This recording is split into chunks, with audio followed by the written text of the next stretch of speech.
Hola, ¿qué tal? Buenas tardes, noches. Les doy la bienvenida a este cuarto espacio de aprendizaje de las sesiones síncronas del módulo 4. Eh, Son las 8:07. Vamos a dar un poquito más de tiempo con la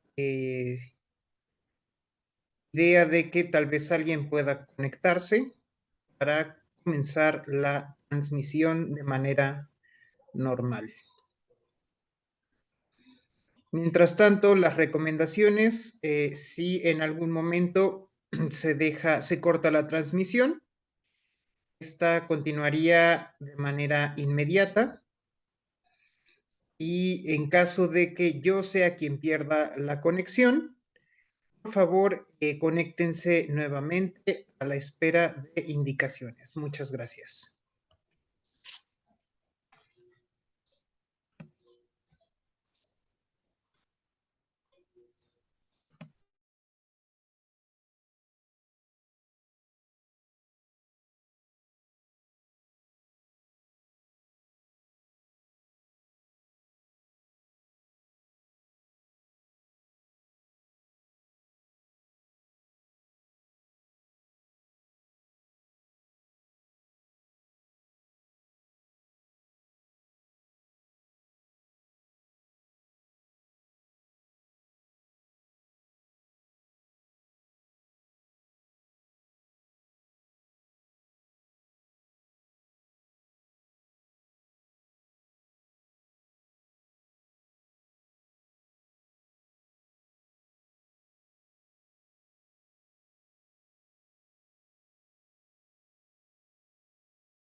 Como habíamos mencionado en la tercera sesión de los espacios abiertos de aprendizaje, esta segunda semana tiene correspondencia con la segunda unidad temática del módulo 4, la cual lleva por título Literatura, un acercamiento a otras realidades. Y como pudimos ver en el abordaje de la tercera sesión, eh, tenemos dos planteamientos principales para poder observar y analizar esta perspectiva de los mundos posibles o de las realidades posibles que se encuentran plasmadas dentro de las obras literarias que nos permiten conocer la visión particular de los autores sobre la realidad y sobre realidades posibles. Entonces, aquí en la introducción vamos a ver que se nos menciona que los textos literarios nos permiten conocer nuevos escenarios, escenarios diferentes de nuestra cotidianidad, donde nosotros podemos identificar estas características de la visión de tal o cual autor que se presentan dentro de su obra para ponernos a realidades alternativas, realidades diferentes a la que nos toca vivir acorde a nuestro propio contexto y a nuestro propio lugar donde vivimos, ¿vale? Entonces, conocer una obra o conocer muchas obras de un autor nos permite saber, tener una ventana hacia el momento histórico, el lugar geográfico y el contexto que forma parte del ambiente donde surge o donde vive el autor. Entonces, por medio de las obras estamos conociendo un poco de la realidad que le tocó vivir, de su cotidianidad, de su contexto, pero también vamos a encontrar que gracias a las mm, ideas o a los contenidos plasmados en las obras, vamos a tener la oportunidad también de conocer las propuestas idealizadas de cómo debiera ser la realidad, cómo debiera ser el entorno, cómo debiera ser, no sé, aspectos idealizados como el amor, eh, la patria, la, lucha de clases o conciencia de clases, el trabajo, eh, mm, mm, el sentido existencial del humano en el mundo, en el cosmos, ¿no? Cada uno planteándolo de acuerdo a sus propios valores, a sus propias experiencias, pero siempre teniendo como vehículo o como vínculo la obra en sí misma. Esto permite que nosotros analicemos y cuestionemos los valores y los ideales presentes tanto en los personajes que se están presentando en cada texto, en cada obra literaria, pero también los valores, los ideales, las creencias, las aspiraciones, los ideales del autor. Así nosotros podemos comparar cómo estas son mutables, cómo cambian, cómo responden a las necesidades sociales de tal o cual época y también cómo reciben influencias distintas en cada generación. Y hablando de influencias, vamos a ver cómo estas influyen en una generación en específico, cómo puede una obra ser determinante en un momento histórico e influir en su generación, o viceversa, cómo el contexto influye dentro de la obra y se ve reflejada dentro de los personajes, de los escenarios, de los acontecimientos que se nos están narrando. Esto viéndonos en ¿cómo llamarlo? En la parte universal o globalmente se ha dado por llamar la literatura universal, las obras de la literatura universal. Vamos a entender que esto responde a una hegemonía discursiva, cultural y sociopolítica, en donde se consideran a algunas obras como prevalentes dentro del quehacer literario.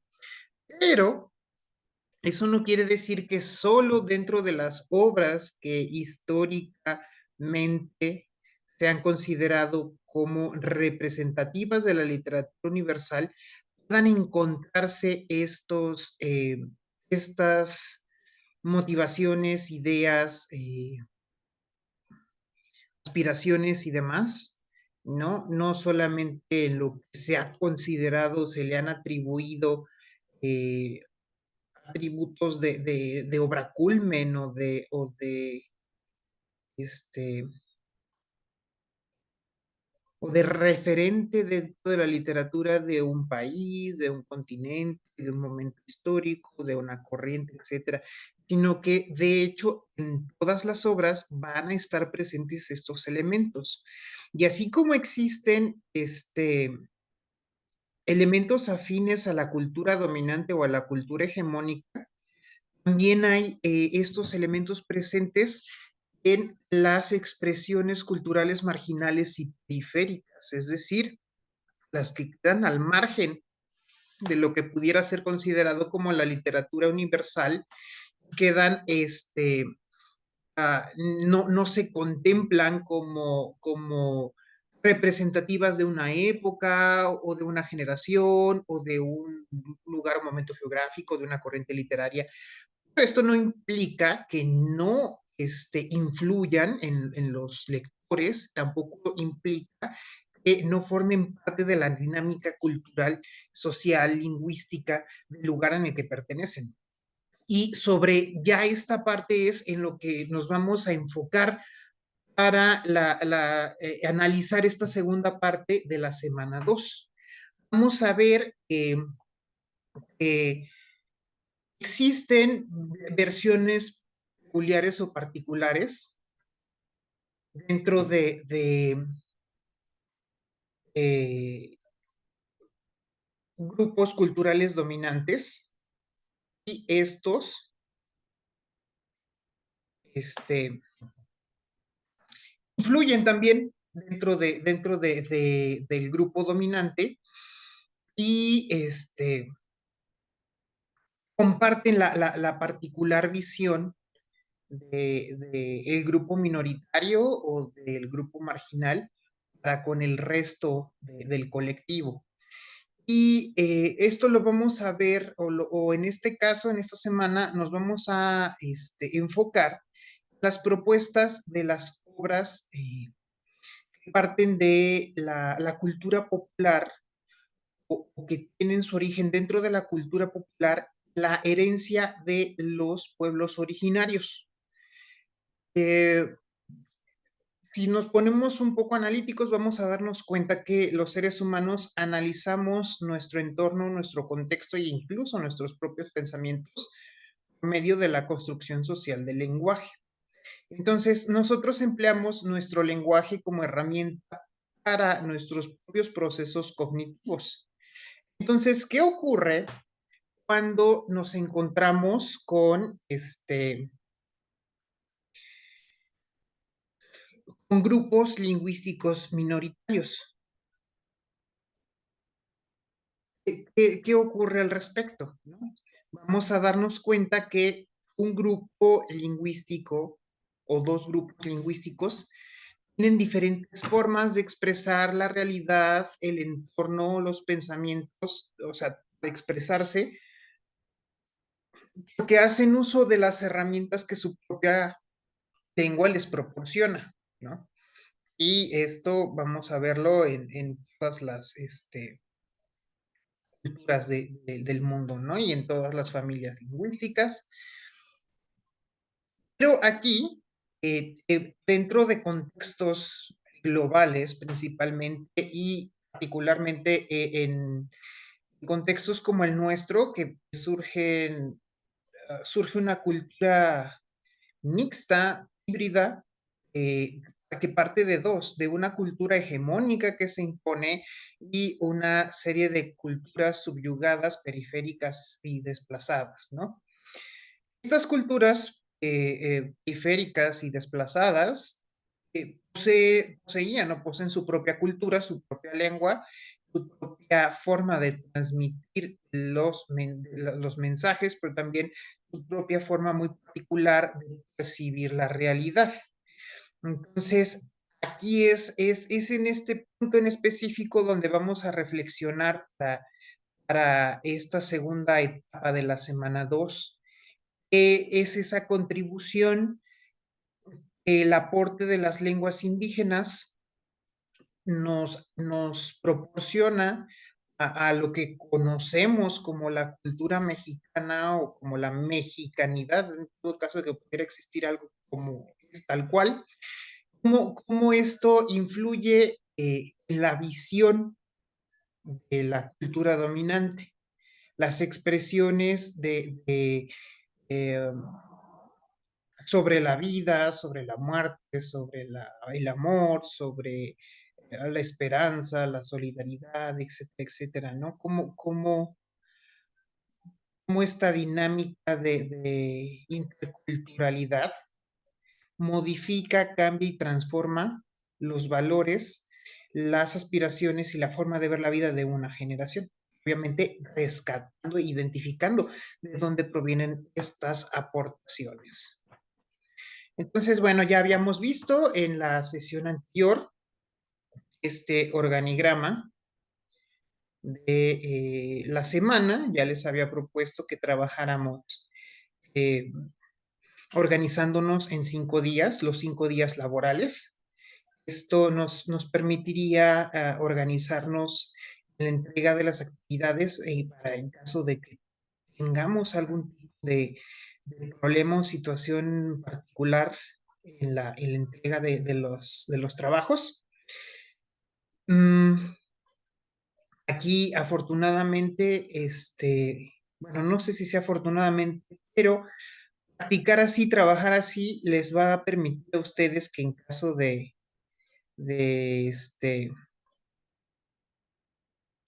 en caso de que haya algún contratiempo, se pueda resolver de manera oportuna. Por ejemplo, ya me pasó ahorita en esta semana que alguien hizo su entrega de la actividad integradora 3 y en esta entrega envía el vínculo abre precisamente, o sea, ahí no hubo problema de que no estuviera bien configurado, abre pero la carpeta que abre está vacía. Entonces, esto lo revisé el día miércoles, ¿no? Y es viernes.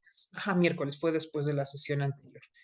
Lo reviso y le envió la retroalimentación, compañero o compañera, tu actividad no es evaluable porque no puedo acceder a tu documento. Entonces se comunica conmigo el día de ayer, me dice, no, por error compartí la carpeta en vez del enlace de la carpeta en vez del enlace del documento. Me vuelve a enviar vuelve a hacer la entrega, ojo, no me envió, vuelve a hacer la entrega en la plataforma y me llega la notificación, ¿no? Ya pude abrir el enlace y ya se le asignó su calificación. Entonces, esa es la facilidad de hacer las cosas dentro de la semana laboral, ¿no? Entrega el miércoles, hay un contratiempo, se resuelve el mismo jueves, ¿no? Y para hoy viernes, bueno, realmente fue ayer, porque ayer mismo se solucionó, ya tiene su calificación asignada, ¿vale? Entonces, esto nos permite ir avanzando, ir progresando, todo dentro de la semana laboral. Si esto hubiera ocurrido ya en la actividad del domingo a las 6 de la tarde, ya no hay forma de ayudarles de verdad, ¿eh? Aunque me pueden decir, bueno, es que a mi compañero le permitió, sí, pero lo hizo en miércoles y se solucionó en jueves, ¿no? Y los días laborales son lunes a viernes, entonces estábamos en tiempos, ¿no? Si a ti te ocurrió y mandas el fin de semana, lo lamento, pero pues ya es bajo tu responsabilidad, ¿no? Entonces, la moraleja de esto que les comento, es que hay una ventaja, hay una recompensa para quienes trabajan dentro del esquema de organización que nosotros mismos proponemos y que no es a capricho personal, ¿vale? Sino que desde que ustedes están usando el módulo propedéutico, se enteran de cómo son estas sugerencias de trabajo, cómo pueden ustedes organizar sus tiempos para poder optimizar este, todo lo que van a estar realizando, todas las actividades que tienen pendientes en una semana, y así nosotros organizarnos y de verdad tener un verdadero esquema de trabajo funcional donde se puedan ir resolviendo este tipo de situaciones, ¿vale? Pero obviamente con las condiciones de que se establezca dentro de los tiempos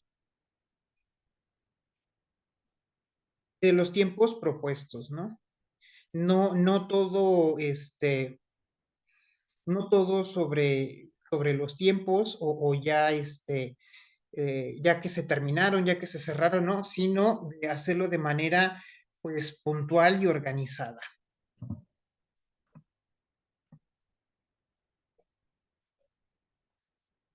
Los contenidos, bueno, perdón, los aprendizajes esperados, ya los habíamos mencionado, van en torno a conocer las características de las corrientes, y movimientos literarios, conocer acerca de los fenómenos sociales que ocurrieron en los siglos XIX y XX y cómo influyen dentro de la literatura y viceversa, retomar esta parte del análisis sociológico, sobre todo en lo que respecta a la interculturalización, ¿no? Y todos los enfoques para analizar las interacciones sociales y grupales, ¿no? Desde conceptos como interculturalidad, pluriculturalidad, multiculturalidad, transculturalidad, colonización, decolonización, etcétera, etcétera.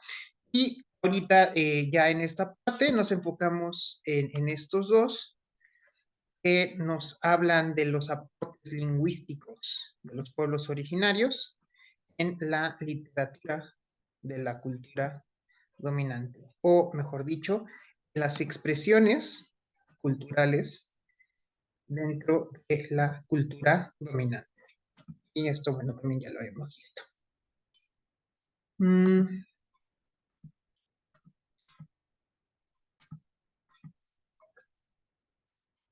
Ahora, aquí tenemos la descripción de nuestra actividad integradora 4.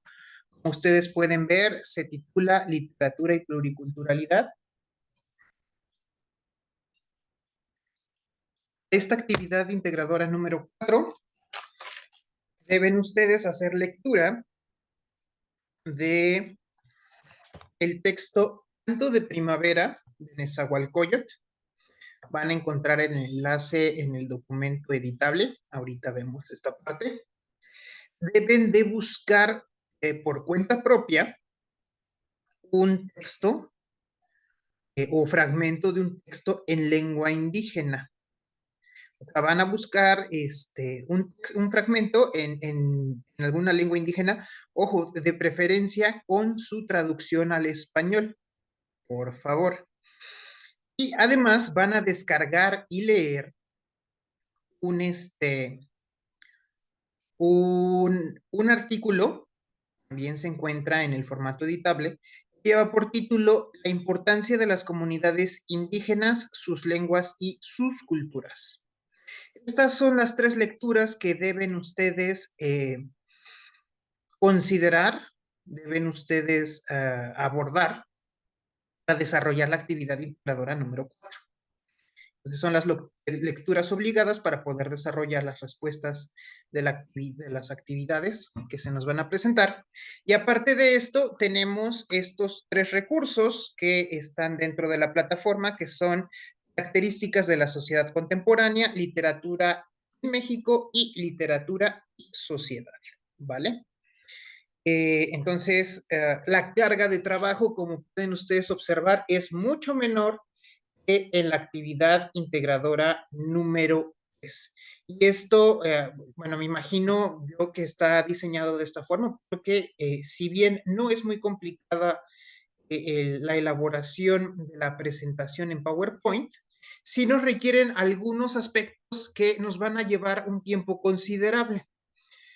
Y en vista de esto, mejor, bueno, supongo que por eso esta actividad es un poco menos compleja, es un poco más breve que la actividad integradora número 3. Y ahora, visto esto, vámonos, yo creo que ya a ver la plataforma. Sí, nos vamos ya a ver lo que tenemos en la plataforma.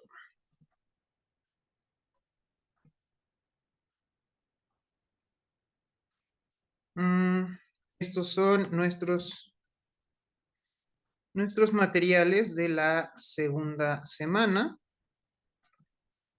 Acuérdense, pasado mañana, día domingo, ya se cierran las fechas de entrega.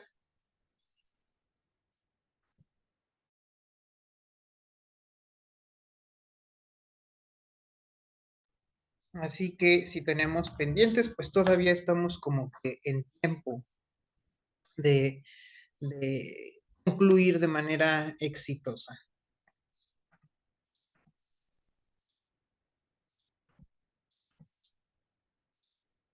Mm, Aquí está, literatura y pluriculturalidad. Vamos a ver qué nos dice. Nos da la introducción de que, bueno, México es un conglomerado de territorios. Ah, en su momento, pues, eran pocas las características en común que poseían, pero ahora dentro de la realidad geográfica, de la entidad geográfica llamada México y su evolución histórica, abarca territorios en donde existieron, aquí se mencionan 68 pueblos o 68 comunidades originarias, ¿no? Esto va a cambiar según los enfoques y según las perspectivas de los lingüistas y de los antropólogos. Vamos a ver que, pues, van a diferir, vamos a encontrar discrepancias al respecto de mm, las variantes lingüísticas y dialectales, ¿no?, que se encuentran en nuestro país. Y bueno, partimos de esto, ¿no? La realidad se puede resumir a que hay una interacción y un intercambio importante de diversas lenguas, de diversos pueblos originarios en diversos territorios del país, ¿no? Y obviamente cada pueblo, cada comunidad, cada grupo con sus propias expresiones culturales y sus propias costumbres, tradiciones, valores y demás, ¿no? Entonces, el propósito es que ustedes analicen una obra, un fragmento de una pieza en una pieza de la lírica para analizarla y reflexionar acorde a las preguntas que se nos están presentando en el documento editable. Necesitan, bueno, las actividades, perdón, las habilidades que se les requieren para el desarrollo de todas las actividades integradoras, el buscar y leer textos de forma analítica, el uso de las tecnologías a nivel de usuario, buscar y discernir sobre todo información en el Internet, reconocer las características del género lírico y en específico de la lírica mexicana, sus manifestaciones y su presencia dentro de las comunidades de nuestro país, según los diferentes territorios, poder grabar archivos de audio, esto bueno ya lo han resuelto con anterioridad, poder grabar archivos de audio, ojo, que los enlaces hacia estos archivos estén configurados de manera pública para que puedan ser revisados o reproducidos de manera instantánea y poder compartirlos con un enlace público, ¿no? Después de haberlos almacenado en la nube. Entregarán, bueno, tenemos este documento,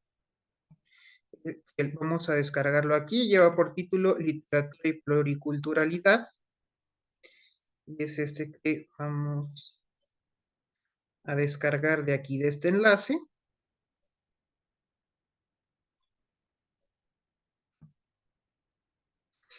Y van a descargarlo, van a editarlo, ojo, con un procesador de texto, sea este Word o sea este Google Docs, por favor,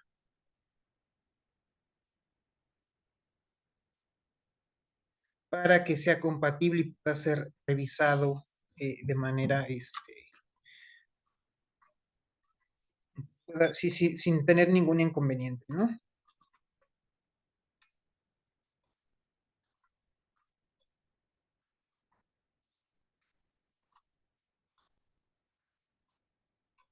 Entonces está aquí el enlace, damos clic y nos va a descargar este documento. Mal por mí que no le puse una portada. Y bueno, el documento es este, ¿no? Son 10 preguntas y ya les había mencionado, van sobre el análisis del fragmento de Canto de Primavera, algún texto que ustedes hayan buscado en su versión en la lengua originaria y el español.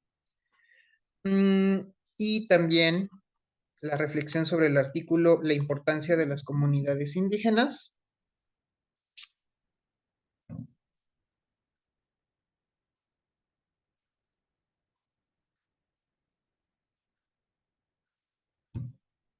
sus lenguas y sus culturas.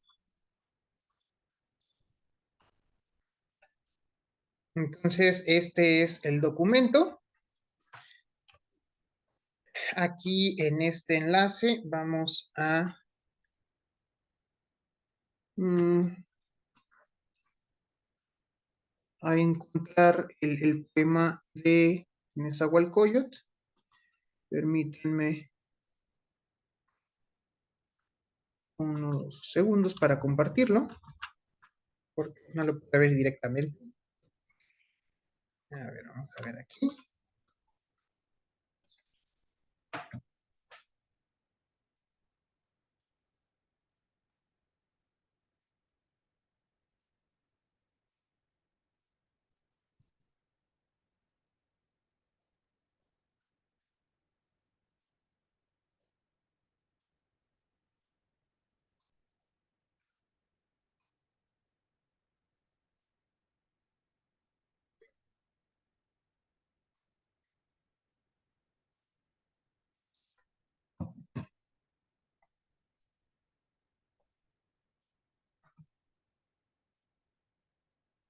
Y vemos qué bonito está este formato, ¿no?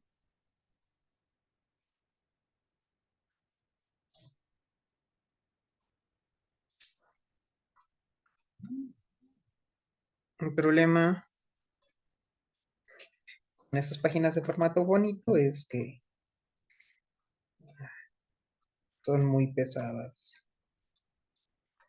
Vamos a ver si nos da, si nos permite, es que también ya tengo abiertas muchas ventanas.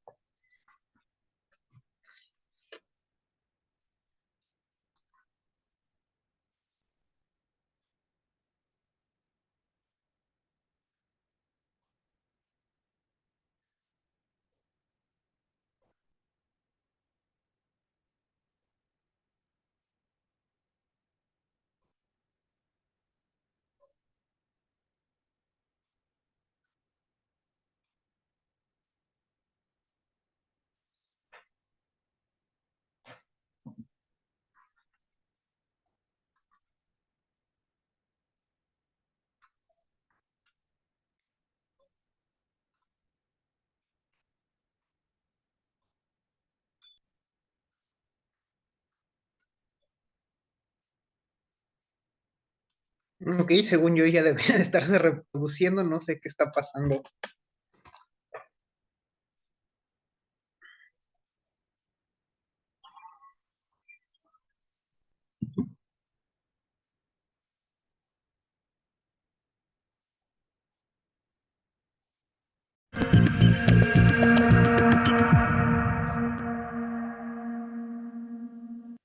Xonahuillacan, Nezahualcóyotl. Ica Xonahuillacan iguinti xochitli, Tomacmani, Maunteya Quiloto, Xochicosquitl, Intohquia Pampanca Xochio, Tlacelia Xochitli, Cueponía Xochitli, Uncanemintototl Chachalaca Tlahtoa, Hualonquimati Teotl Ichan, Sanillo Intoxochio, Ica Tonahuillacan, Sanillo Incuicatl, Ica Impuhpuligui, Inamotlaocol, Intepilguan y Callejua, Amelelonquisa, Quilloscoya Inipalnemoa, Quillahualtemohuilla, Moyocoyatzin, Inayajahuilo Xochitli, y Callejua Amelelonquisa.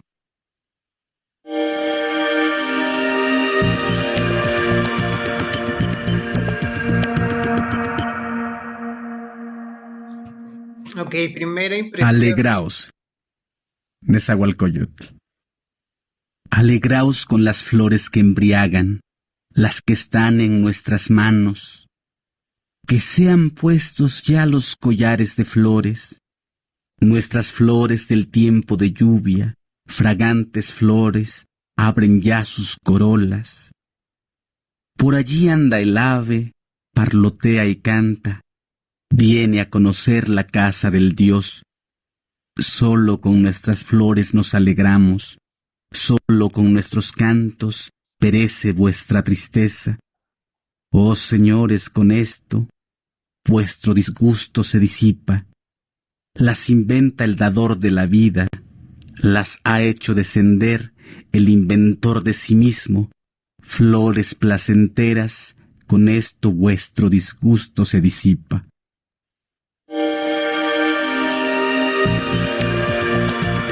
Descarga Cultura. Punto UNAM.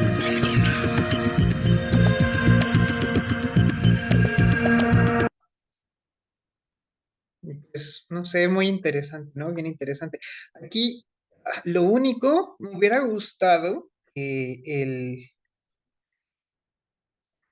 la grabación en náhuatl la leyera o la declamara un nativo parlante, porque cuando vamos a ver que la traducción, no sé cómo llamarlo, pero bueno, en resumen, se siente demasiado el acento hispano o de la pronunciación en español en la lectura del poema. Yo creo ahí que lo ideal hubiera sido que un nativo parlante del náhuatl nos leyera el fragmento, porque la pronunciación de las consonantes en el náhuatl y en el español no son las mismas, y en el español las consonantes están demasiado marcadas. No sé mucho de fonética, pero sí la pronunciación es más tajante, más cortada, mientras que en el náhuatl en específico, la pronunciación de las consonantes es un poco más suave y más armónica. No es tan disruptiva como en el español consonante o vocal, sino que es un poco más armónica. Los sonidos imitan a muchos sonidos que se presentan en la naturaleza. Si nosotros leemos el náhuatl con la terminación o con la pronunciación de un nativo, de un hispanoparlante nativo, pasa esta situación, ¿no? Sería yo ahí el único este, espacio de oportunidad que vería yo dentro de aquí la lectura. Bueno, esto es lo que vamos a partir. Este es el canto de primavera de Nezahualcóyotl y aquí vamos a aplicar nuestro análisis. Compañeros, compañeras, yo sé que a lo mejor nos parece mucha carga de trabajo el, la presentación que tuvieron en esta semana, la presentación en PowerPoint, pero esforcémonos un poco aquí con la justificación de nuestras respuestas. Sí, sí entiendo esta parte de que a lo mejor implicó mucho tiempo, dedicarle mucho tiempo a la actividad anterior, porque fue un análisis pues, importante el de las lecturas, pero que no sean de mérito de esta actividad 4, que generalmente en las generaciones anteriores lo hacen así. Se esfuerzan demasiado, dan lo mejor, mucha calidad en la actividad integradora 3 y esta ya como que los agarra un poco cansados y como que merma la cantidad, la calidad, perdón, ¿no? Entonces, aquí vean, está muy abierto el espacio de las preguntas. No es en 10 o 20 palabras, en 15 o 10 líneas, ¿no? Aquí es a criterio personal. Pero por favor, aquí, a pesar de que es a criterio personal, yo les sugiero, les pido, no se cierren a respuestas monosilábicas. Expliquen, por favor, este, los fundamentos de sus respuestas. Traten de justificar, traten de argumentar, ¿no? Ok, sí he escuchado alguna poesía en lengua indígena, sí, no sé, yo soy aquí, soy morelense y hay mucho, sobre todo los docentes de educación básica, cuando yo estudiaba en los 90s, era mucho la la valorización o el reconocimiento de las lenguas indígenas, concretamente el náhuatl. Cerca de Cuernavaca hay dos escuelas secundarias bilingües que imparten en náhuatl en sus clases, ¿no? En una comunidad dentro de Cuernavaca hay clases en náhuatl. Entonces hay una intención de la revalorización de las herencias de las lenguas originarias, sobre todo el náhuatl, insisto, y en los festivales, dentro de las actividades escolares, en nos vendían incluso, iban a las escuelas a vender folletos con las poesías, sobre todo las poesías más representativas, entre ellas obviamente las de Nezahualcóyotl, poesías representativas del pasado azteca o del pasado hegemónico que hubo aquí en el centro del país de los aztecas. Y era padre porque venía el texto en la lengua indígena, en náhuatl, venía la transliteración, venía, no, bueno, transliteración sí, porque no tenía escrita, estaba escrito en náhuatl, o sea, transliterado, estaba escrita fonéticamente para pronunciarla y estaba escrita en español, o sea, venían en 3 columnas, ¿no? Esa es mi experiencia, yo tenía que 14 años, 13 años, estaba en la secundaria. Recuerdo que también en primaria llevamos un manualito, todavía dependíamos mucho de los materiales impresos. En secundaria me acuerdo que iba una persona y era una labor constante que hacía y poemas, cuentos, tanto en la versión originaria como pues, traducidos, ¿no? Leyendas populares aztecas, ¿no? Y bueno, toda la parte de la herencia indígena, sobre todo de, de la cuestión hegemónica de azteca aquí en el centro del país, ¿no? Pero era de verdad, se daba una difusión y se daba una importancia significativa en su momento, ¿no? Ahora es más difícil porque si bien tenemos medios como estos de que podemos entrar a Radio UNAM y escuchar cómo están declamando la poesía de Nezahualcóyotl, y no es la única, ustedes vieron, pues ahorita ya nos distrae el TikTok, el Instagram y todas esas cosas que no tienen una repercusión cultural significativa, ¿no? Entonces, cosas generacionales, perspectivas diferentes, etcétera, etcétera.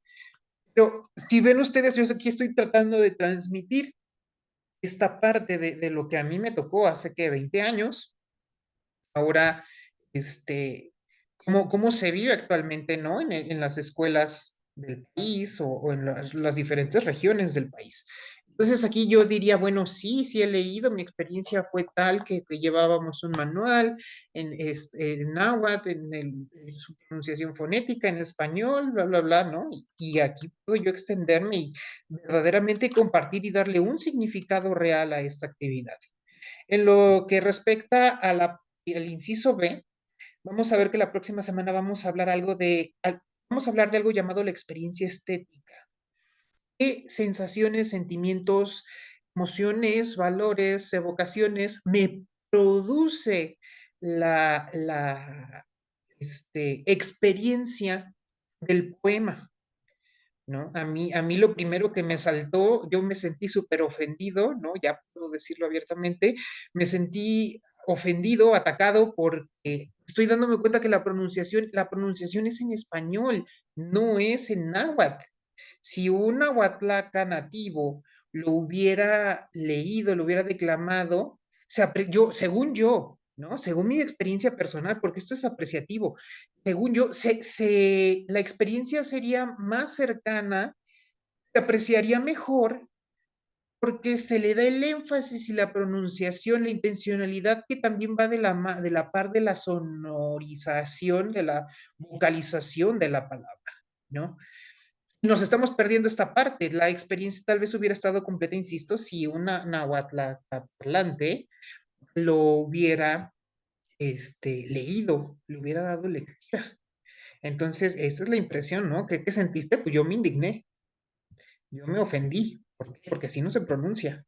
La pronunciación de las consonantes es más ligera, más suave, más, ¿no? Entonces, y aquí ya voy a explicar qué diferencia hubo entre lo que sentiste escuchar en náhuatl y en español. ¿Qué te pareció el sonido de las palabras? Otra cosa aquí, ¿qué te parece el sonido de las palabras? La armonía y la musicalidad del náhuatl en específico, del náhuatl de los nativoparlantes, tiene un ritmo eh, que yo lo personal creo que es un patrimonio exclusivo de la lengua. Su sonoridad, su armoniosidad, incluso hasta musicalidad. Vamos a escuchar lenguas como el ruso, como el holandés, como el alemán, o bueno, neerlandés, o el alemán, ¿no?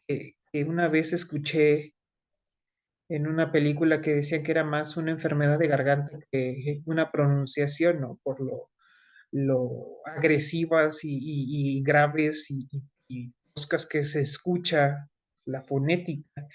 Y en cambio, en muchas lenguas indígenas, como en el mixteco, como en el maya, como en el otomí, como obviamente el náhuatl, hay una armonía sonora muy, muy interesante. Entonces aquí estas son, ¿no? Mis impresiones, lo que yo a mí me produce la lectura de este fragmento.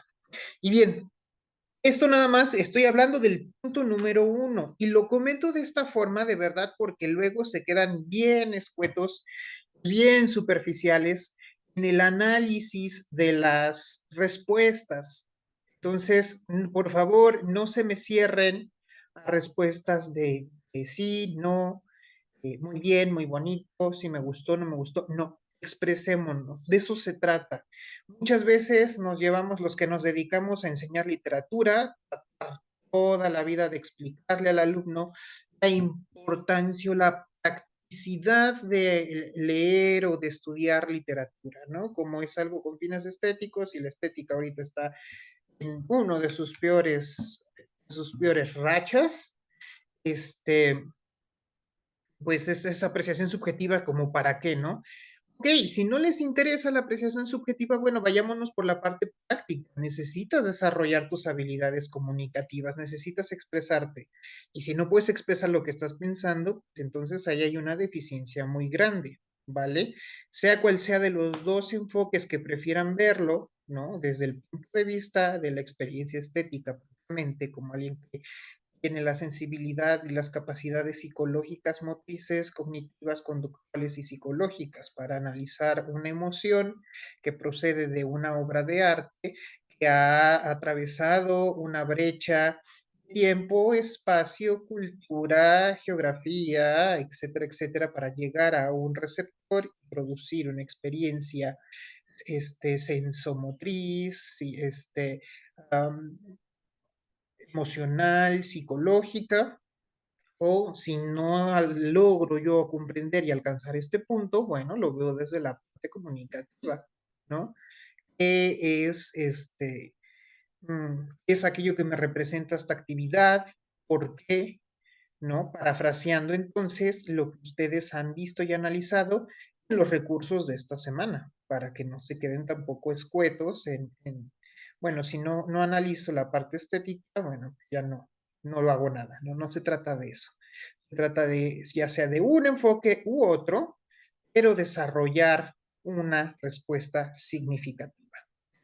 Tenemos también este otro texto que lleva por título la importancia de las comunidades indígenas, sus lenguas y sus culturas.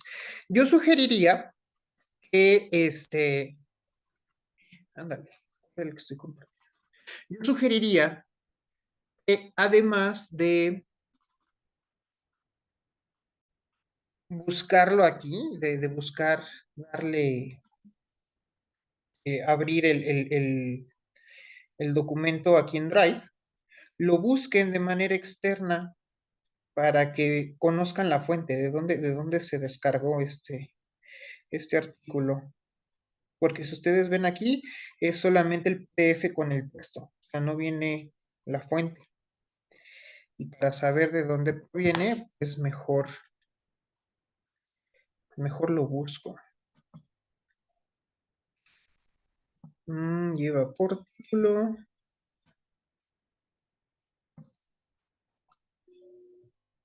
la importancia de las comunidades indígenas, sus lenguas y sus culturas. Vamos a ver.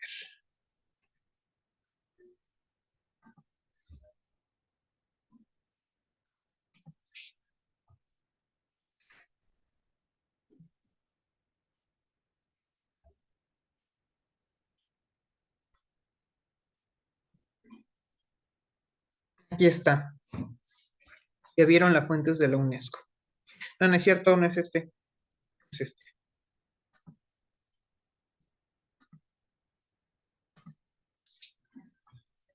Obviamente se le da lectura, se analiza y se va respondiendo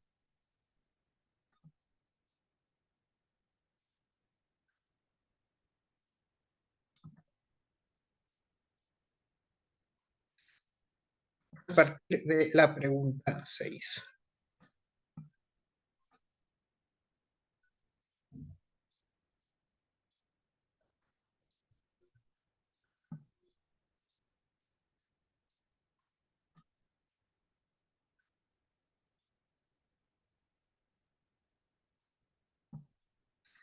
Y aquí en la parte del punto número 10 tenemos una pregunta de reflexión. Ahí está, ya surge propiamente de lo que ustedes puedan o quieran argumentar y nos dice, ¿qué consideran que es la importancia de la literatura en la construcción de un país donde se valoren y respeten las diferentes culturas? Pregunta detonadora significativa, ¿no? Importante.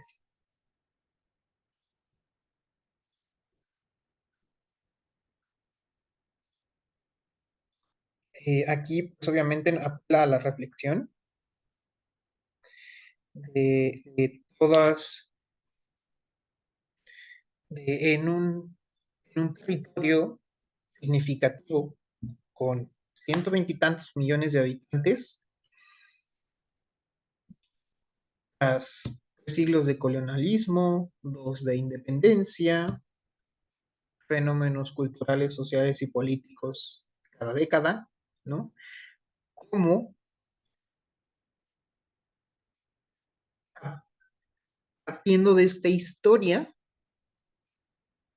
que llamemos como un todo, que tiene como una entidad, algo que se le pudiera llamar México, 5 siglos. Y habrá quien me corrige y me diga, no, solo 2. ¿Cómo rescatamos el aporte de las minorías en este conglomerado, en este maxi concepto, en este constructo de lo que se llama México, ¿no? Podría ser más bien como un tema de tesis, de investigación, de trabajo documental, no lo sé. Pero aquí fíjense, es solamente una reflexión que nos piden entre 3 y 5 líneas, entonces no es tan descabellado, ¿vale?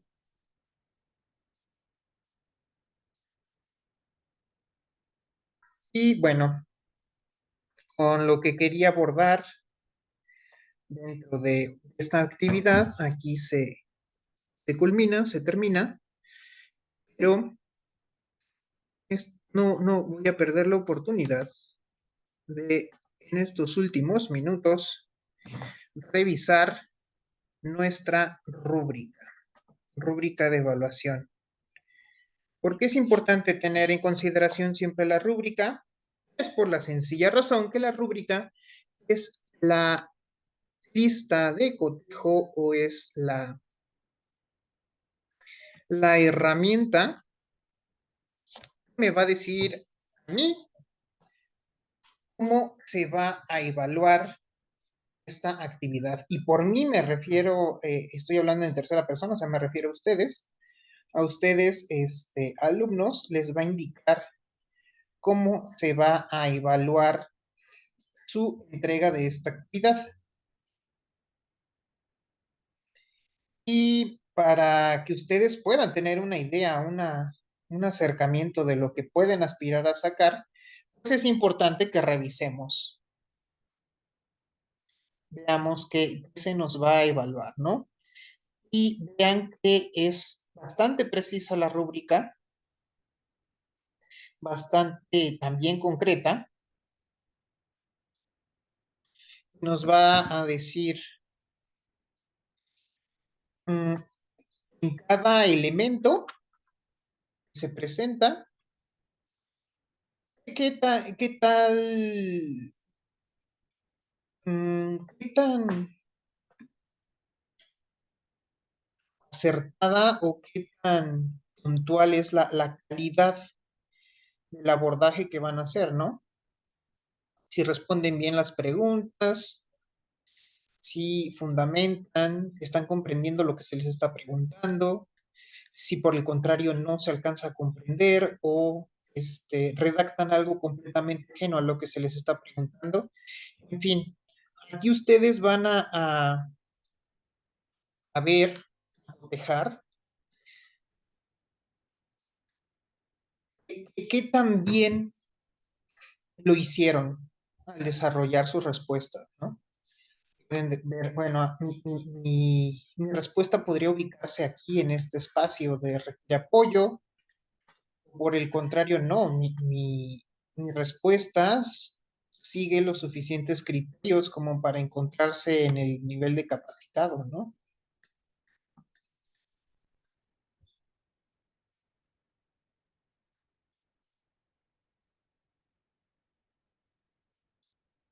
Pero pues esto ya dependerá del el desempeño de cada uno de ustedes.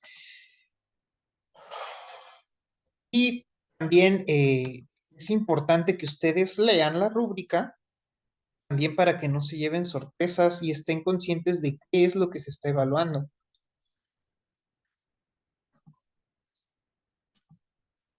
Por ejemplo, aquí en específico nos dice justificación sobre cuál es la importancia de la literatura en la construcción de un país donde se valore y respete las diferencias culturales. Si se dan cuenta, esta es la respuesta de la pregunta 10. Entonces, a veces podríamos creer que hay elementos que no se consideran en la rúbrica, pero vean, constaten ustedes mismos que es súper específica, ¿no? Esto nada más por hablar del plano cognitivo, porque también tenemos la parte comunicativa, la parte actitudinal, la parte del pensamiento crítico.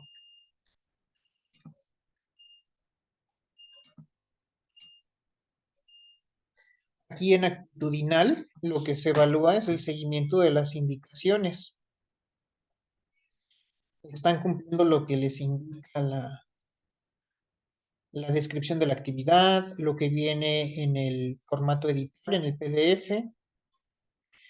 Están considerando también las indicaciones que se dan en estos espacios abiertos o simplemente dan una lectura muy general y hacen lo que medio comprendieron, ¿no? La parte del pensamiento crítico, aquí va el nivel de análisis que pueden hacer ustedes con la información de la parte cognitiva. Ya tengo yo información conceptual, analicé documentos, ya leí, ya comprendí, bueno, ¿qué soy capaz de hacer con la información recabada para el desarrollo de esta actividad? Puedo comprenderla, puedo situarla en un caso en específico, puedo simular una situación didáctica que me permita aprovechar lo que he aprendido. Y por último, tenemos esta parte de la rúbrica relacionada con el plagio y sus consecuencias. No voy a abordar mucho aquí porque se tocó, se mencionó bastante en las dos sesiones anteriores.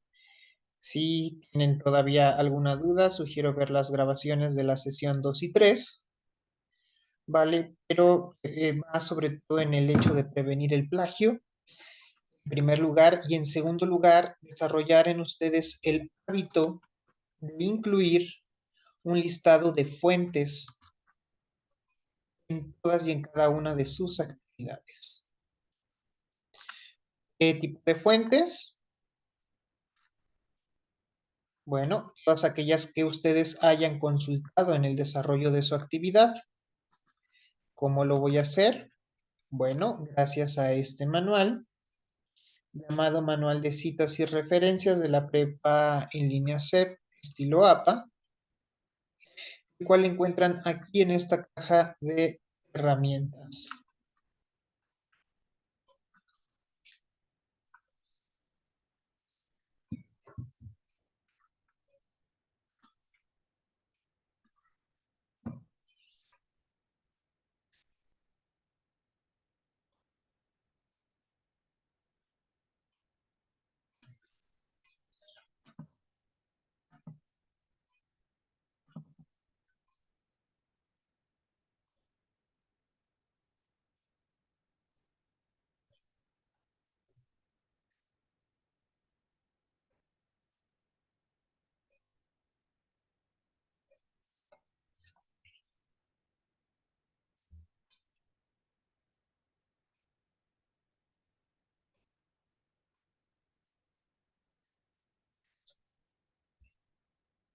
Es este documento que está aquí, Manual de citas y referencias de prepa C basado en el estilo APA.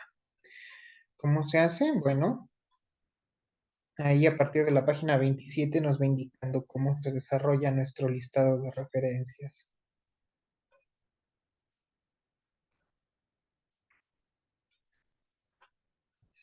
Y también repito, que es en esta carpeta donde ustedes encontrarán los manuales que podrían ser de utilidad para el desarrollo de todo el módulo.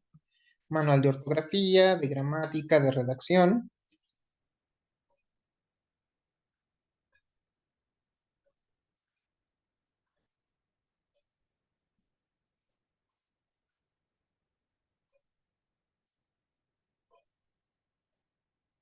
Etcétera. Bueno, compañeros, compañeras, de mi parte es todo. Nos vemos la próxima semana, la semana 3, en los mismos días, miércoles y viernes, y en la hora por confirmar, pero obviamente pues cerca, aproximadamente cerca a la hora de las transmisiones de esta semana. Muchas gracias, que tengan un excelente fin de semana y un excelente cierre de actividades. Por favor, la recomendación de siempre, no se esperen al domingo a última hora para realizar sus entregas porque pueden ocurrir contratiempos de diversa índole. Hasta la próxima.